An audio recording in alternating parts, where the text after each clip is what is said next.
ஒருவன் மேலும் சீக்கிரமாய் கைகளை வையாதே, மற்றவர்கள் செய்யும் பாவங்களுக்கு உடன்படாதே, உன்னை சுத்தவானாக காத்துக்கொள். சரி, இப்போ முதல் கேள்வி என்ன அப்படின்னா, ஒரு போதகர் எல்லாருடைய தலையில் கையை வைத்து ஜெபிக்கலாமா? இப்போ நம்ம என்ன பார்த்தோம்? எல்லாருடைய தலைகளில் கையை வைத்து ஜெபிக்கலாம். ஆனால் இங்கே தீமோத்தி ஒரு நல்ல போதகர், இஸ் எ ட்ரெயின் பண்ணி பவுல் அப்போஸ்தலர் அனுப்புகிறார். அந்த தேசத்துக்கு அனுப்பி நீ போய் செய்ப்பா தீமோத்தி, நீ எனக்கு தெரிஞ்ச பையன், அதனால் நீ எல்லாத்தையும் செய்ப்பா. இப்போ இந்த தீமோத்திக்கு அவர் சொல்கிறாரு, என்ன சொல்கிறாரு? ஒருவன் மேலும் சீக்கிரமாய் கைகளை வையாதே, மற்றவர்கள் செய்யும் பாவங்களுக்கு உடன்படாதே. சரி, இப்போ 2 கூட்டமாக நான் பிரிக்கிறேன். ஒன்று போதகர் கூட்டம், இன்னொன்று விசுவாசிகள் கூட்டம்.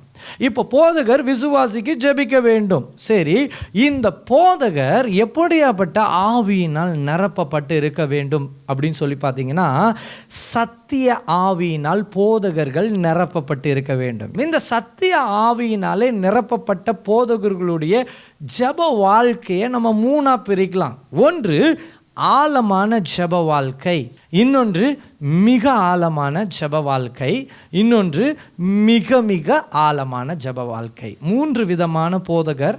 ஒன்று ஆழமான ஜெப வாழ்க்கை உள்ள போதகர். இன்னொரு டைப் ஆஃப் போதகர் என்ன? மிக ஆழமான ஜெப வாழ்க்கை கொண்ட போதகர். இன்னொன்று மிக மிக ஆழமான ஜெப வாழ்க்கை கொண்ட போதகர். இப்போது அதே மாதிரி விசுவாசிகளை நான் பிரிக்கிறேன். இந்த விசுவாசிகளுடைய வாழ்க்கையை பார்க்கும் பொழுது இப்போ பொசஸ்ட் பீப்புளை மாத்திரம் நான் எடுத்துக்கிறேன். இப்போ வஞ்சக ஆவியினாலே நிரப்பப்பட்டவர்கள், இல்லை பிசாசினால் தாக்கப்பட்டவர்கள் என்று சொல்லி நம்ம பார்க்கலாம். இப்போ இந்த வஞ்சக ஆவியை இப்போ ஒரு விசுவாசிக்கிட்ட இப்படி நான் பிரித்து வச்சிருக்கிறேன். வேசித்தன பாவத்தில் இருக்கிற ஒரு விசுவாசி, இன்னொன்று விக்கிரக ஆவியினாலே நிரப்பப்பட்ட ஒரு விசுவாசி, இன்னொன்று பில்லி சூனிய ஆவியினாலே நிரப்பப்பட்ட விசுவாசி. சரியா? இப்போ இந்த விசுவாசிக்கிட்ட எப்படி இருக்கும் அப்படின்னு சொல்லி பார்த்தீங்கன்னா, இப்போ வேசித்தன கேட்டகரியை நான் எடுக்கிறேன்.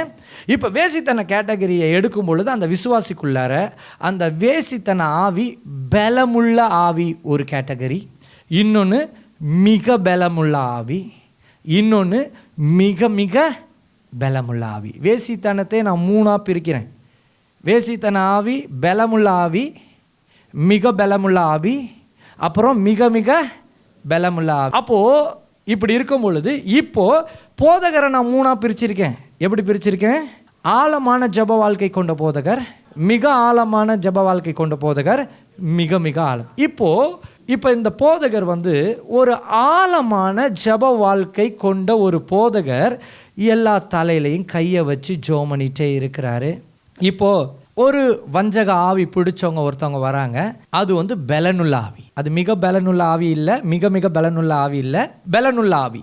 அப்போது போதகருடைய ஜெப வாழ்க்கை ஆழமான ஜெப வாழ்க்கையாய் இருக்கும் பொழுது, அப்போ பலனுள்ள ஆவியை அவர் என்ன பண்ணுறாரு? தலையில் கையை வைக்கும் பொழுது அவர் துரத்துகிறார். சரியா? இப்போது இதே போதகர் ஆழமான ஜெப வாழ்க்கையில் தான் இருக்கிறார். அவர் மிக ஆழமான ஜெப வாழ்க்கைக்கு போல, மிக மிக ஆழமான ஜெப வாழ்க்கைக்கு போல அவருடைய அபிஷேகம் ஒரு லெவலில் தான் இருந்துகிட்ருக்கு. இப்போது அந்த குறிப்பிட்ட சபைக்கோ இல்லை குறிப்பிட்ட அந்த ஊழியத்துக்கு வஞ்சக ஆவி பிடிச்ச இன்னொரு கேட்டகரி, அது ஒரு வேசித்தன ஆவி தான். ஆனால் அதுக்கு எப்படி அதோடைய பலன் அப்படின்னா, மிக மிக பலனுள்ள ஆவி. இப்படி கேட்டகரி வரும் பொழுது இப்போது ஆழமான ஜெப வாழ்க்கையில் இருக்கிற போதகர் தலையில் கையை வைக்கும் பொழுது என்ன நடக்கும் அப்படின்னு சொல்லி பார்த்தீங்கன்னா, அந்த வேசித்தன ஆவி இந்த போதகரை அட்டாக் பண்ணிடும். எல்லா இடத்துலையும் எல்லா நேரத்திலையும் எல்லார் மேலேயும் ஒரு போதகர் கையை வைக்க முடியாது. இது ப்ராக்டிக்கல் டீச்சிங். சரி, இப்போது மிக மிக ஆழமான ஜெப வாழ்க்கை கொண்ட போதகர் ஒருவர் இருக்கிறாரு. இப்போ நான் உங்கள்கிட்ட கேட்குறேன், மிக மிக பலனுள்ள இந்த வேசித்தன ஆவி மேலே கையை வைக்கலாமா வைக்கக்கூடாதா? வைக்கலாம். சரி, என்ன நடக்கும் அப்படின்னு சொல்லவா? ப்ராக்டிக்கல் டீச்சிங் இதெல்லாம் உங்களுக்கும் தெரிஞ்சுக்கணும். இதை நீங்கள் தெரிஞ்சுக்கிட்டீங்க அப்படின்னா நீங்கள் நிறைய கற்றுக்கொள்ளலாம். சரி, ஓகே. இப்போ ஆழமான ஜெப வாழ்க்கை உள்ள ஒரு போதகர் என்ன பண்ணுறாரு? மிக மிக பலனுள்ள வேசித்தன ஆவி மேலே கையை வச்சிடுறார்.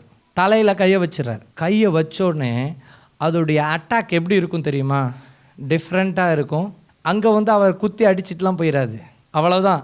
இப்போ இந்த பிசாசு என்ன பண்ணுன்னா அவருடைய ஆவியில் அட்டாக் பண்ணிடும்.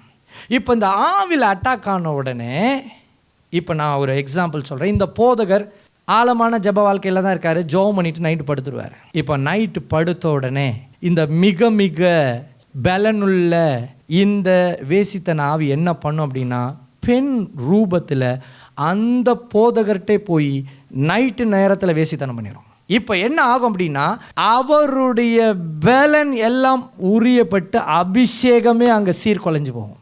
இதனால தான் பவுல் அப்போஸ்தலர் தீமோத்தியை பார்த்து சொல்கிறாரு, எப்பா தீமோத்தி, நீ ஒரு வாலிபனாக இருக்கிற, நீ நல்லா ஊழியம் செய்கிற, நீ என்ன பண்ணு, ஒருவன் மேலும் சீக்கிரமாய் கைகளை வைக்காதே. கை வைக்கிறதுல அபிஷேகம் என்பது, ஆழமான அபிஷேகம் என்பது மிக மிக முக்கியம் வாய்ந்ததாக இருக்குது. நீங்களாம் விசுவாசிகளாக இருக்கீங்க. இந்த டீச்சிங் நான் ஒரு பாஸ்டர் கூட்டத்தில் நான் கொடுக்க வேண்டிய டீச்சிங். பட் ஈவன் தோ நீங்கள் இந்த டீச்சிங் என்ன பண்ணணும், தெரிந்து கொள்ள வேண்டும் என்பதற்காக நான் இந்த டீச்சிங் என்ன பண்ணுறேன், நான் உங்களுக்கு சொல்லிக் கொடுக்குறேன் தேவ பிள்ளைகளே. அப்போது வேதம் சொல்லுகிறது, ஆழமான ஜப வாழ்க்கை உள்ள ஒரு போதகர், மிக மிக பலனுள்ள வியாதி உள்ள ஒரு ஸ்பிரிட் ஒருத்தவங்களை அட்டாக் பண்ணியிருக்கு அப்படின்னு வச்சுப்போமே.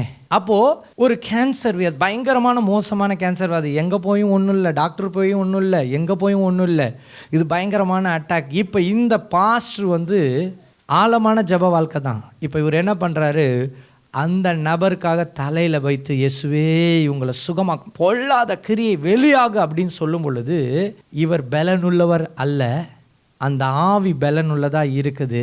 இப்போ என்ன பண்ணும் அப்படின்னு சொல்லி பார்த்தீங்கன்னா, அவருடைய குடும்பத்தில் அவருக்கே அந்த வியாதியை கொடுத்துட்டு போகிறதுக்கு வாய்ப்புகள் உண்டு. கேரளாவிலேருந்து ஒரு குடும்பம் வந்திருந்தாங்க.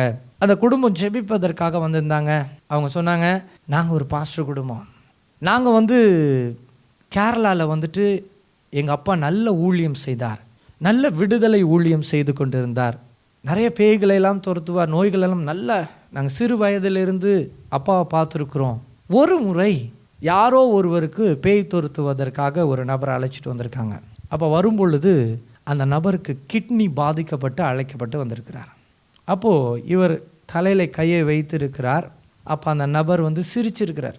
இவருக்கு ஒன்றும் புரியல, இது பிசாசுன்னு சொல்லி போராடி இருக்கிறார். இவர் போராடி ஜெபம் பண்ணியிருக்கிறார். போராடி ஜெபம் பண்ணிட்டு முடிச்சுட்டு விட்டுட்டார். இவர் ஊழிய பிஸியில் அங்கேயும் இங்கேயும் போயிட்டுருக்கிறார். அந்த மனுஷனுக்கு அனுதினமும் தலையில் கையை வச்சு ஜெபம் பண்ணிட்டுருக்கிறார். என்ன நடந்துச்சு தெரியுமா?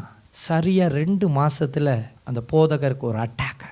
என்ன நடந்ததுன்னா, பின்னாடி வலி ஏற்பட்டிருக்குது. டாக்டர்கிட்ட போய் பார்க்கும் பொழுது உங்கள் கிட்னி டோட்டலாக டேமேஜ் ஆச்சு. அப்போ அந்த பாஸ்டருக்கு ஆச்சரியம், எப்படி இது நடந்தது, ஏன் இது நடந்தது? நல்லா கேட்டுக்குங்க. இங்கே தான் பவுல் அப்போஸ்தலர் சொல்கிற அந்த சொல்யூஷன், ஒருவன் மேலும் சீக்கிரமாய் கைகளை வையாதே, மற்றவர்கள் செய்யும் பாவங்களுக்கு உடன்படாதே. அந்த பாவத்தோடு வருகிற அந்த சாப கேட்டின் ஆவிகள் இந்த மனுஷனை தாக்கும். இது நிறைய ஊழியங்களில் நிறைய பேருக்கு தெரிகிறது கிடையாது. நிறையா போதகர்களுக்கு இது தெரிவது கிடையாது. நிறையா போதகர்களுக்கு தெரியாததுனால அவங்க நினச்சிக்கிறாங்க, எல்லார் மேலேயும் நான் கையை வச்சு ஜெபமெல்லாம், சகல அதிகாரம் நான் பெற்றுட்டேன், சகல கிருபைகளை நான் பெற்றுட்டேன், நான் என்ன வேணாலும் செஞ்சிடலாம் அப்படின்னு நினைக்கிறாங்க. அப்படி இருக்கும் பொழுது அது அட்டாக் ஆகும்.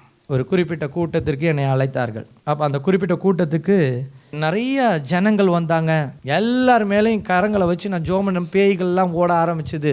இப்போ ஒரு குறிப்பிட்ட சகோதரி நிற்கும் பொழுது ஆவியானவருடைய சத்தம் கேட்க ஆரம்பிச்சது என் இருதயத்திலேருந்து, அந்த லேடி மேலே நீ கையை வைக்காத, டோன்ட் கீப் யுவர் ஹேண்ட்ஸ்.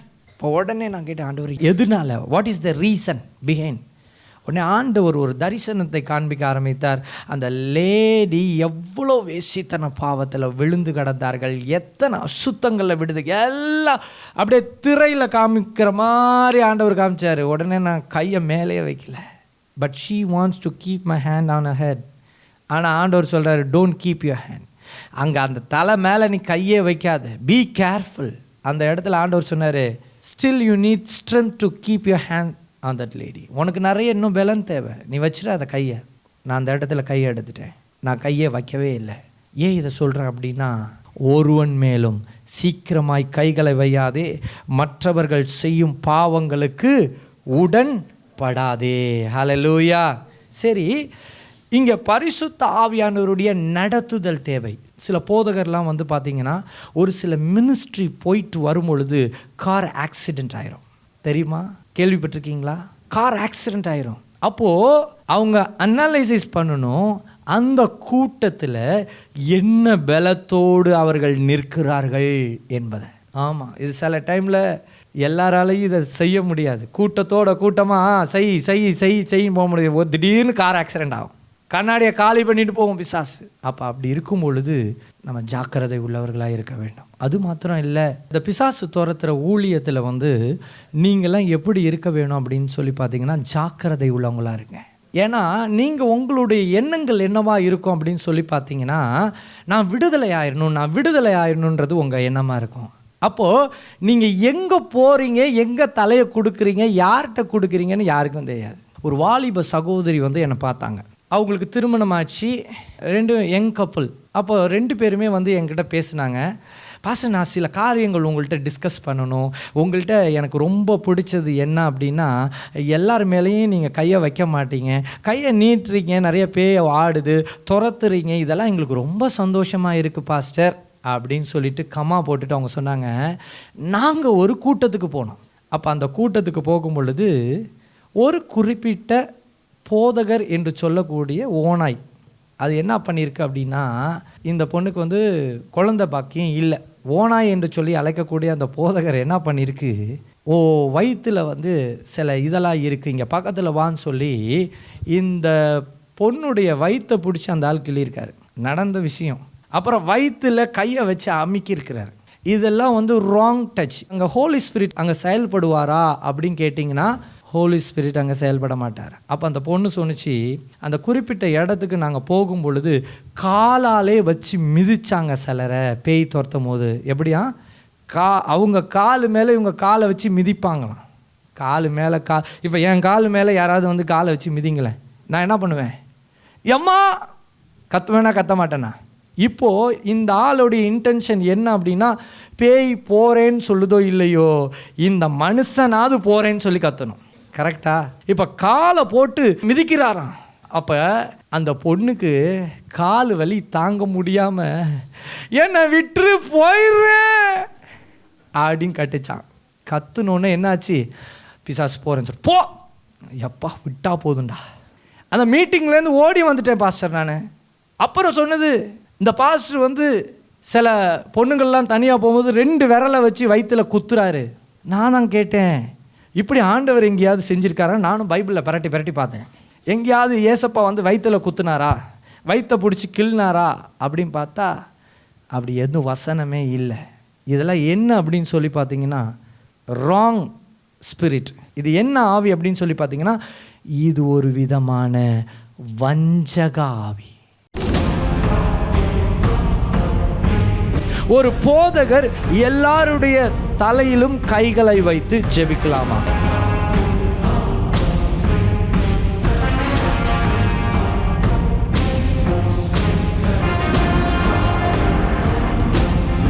போதகர்களில் 2 விதமான கூட்டம் இருக்காங்க. ஒன்று சத்திய ஆவியினால் நிரப்பப்பட்ட கூட்டம், இன்னொன்று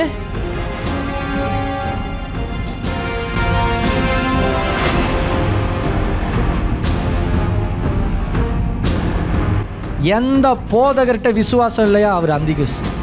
ஏன்னா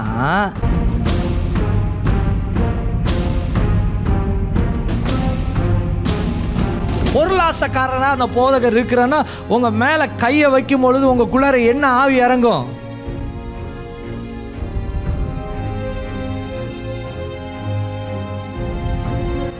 நீங்க கேட்கலாம், நான் ஒரு விசுவாசியாக இருக்கிறேன், சின்ன ஊழியம் செய்கிறேன், நான் மற்றவர்களுடைய தலையிலே கரங்களை வைத்து ஜெபிக்கலாமா?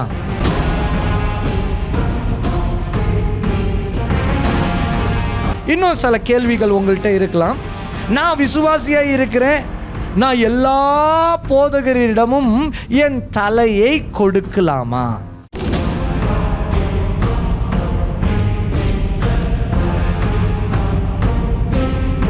எப்படி ஒரு அபிஷேகம் நிறைந்த போதகரை விசுவாசிகள் அறிந்து கொள்வது? யார்கிட்ட போய் ஜெபம் பண்ணலாம், யார்கிட்ட போய் ஜெபம் பண்ணக்கூடாது, யார்கிட்ட போய் நிற்கலாம், யார்கிட்ட போய் நிற்கக்கூடாது. அபிஷேகம் நிறைந்த போதகரை எப்படி விசுவாசிகள் அறிந்து கொள்வது என்பதை குறித்து இன்னைக்கு நம்ம இந்த செய்தியில பார்க்க போகிறோம். எப்படி ஒரு போதகர் வஞ்சிக்கும் ஆவியோடு இருக்கும் விசுவாசிகளை அறிந்து கொள்வது. ஏன்னா போதகர் தலையில கையை வைக்கிறாங்க இல்லையா, அவர் அட்டாக் ஆகக்கூடாது இல்லையா, அதனால வஞ்சிக்கும் ஆவியோடு இருக்கிற தேவ பிள்ளைகளை எப்படி அறிந்து கொள்வது? இந்த கேள்விக்கும் இன்றைக்கு இந்த செய்தியில பதில பார்க்க போகிறோம்.